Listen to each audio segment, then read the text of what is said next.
Hi guys, it's Louisiana succession attorney Brad Scott here. I want to talk to you today about the different types of succession procedures that you have to choose from when handling an estate in Louisiana. Essentially, there are basically two different types of procedures you can utilize. One is called simple possession, and the other one's called administration. And which one you're going to use is going to depend on a bunch of factors and what's going on in the estate that you're trying to handle.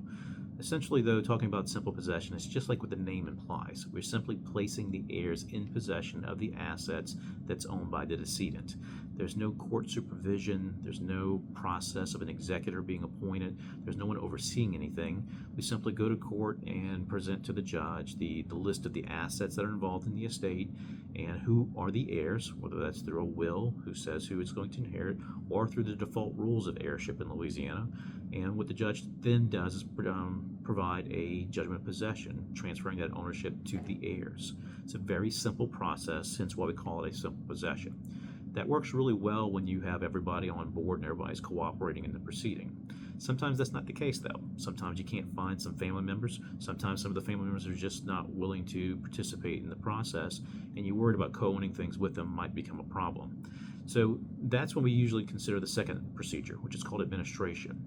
Under administration, that's when the court appoints somebody called the succession representative.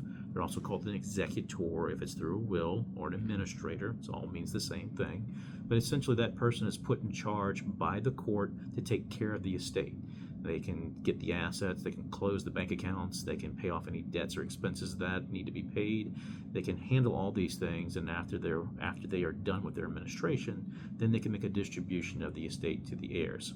This process comes in extremely handy when you're trying to sell a piece of real estate that's involved in an estate, and maybe not everybody is going to agree after they get ownership. This allows one person to kind of take that lead role and go forward with it.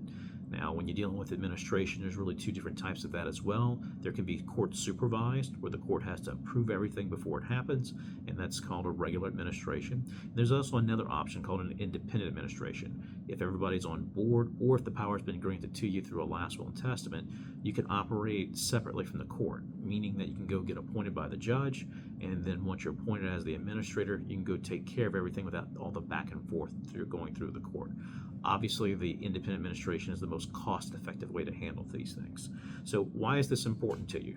Well, knowing what process to use makes a big difference in how you're going to get started when you're handling an estate. And it's also going to make a big difference on the cost and the time frame that it's going to take to complete an estate.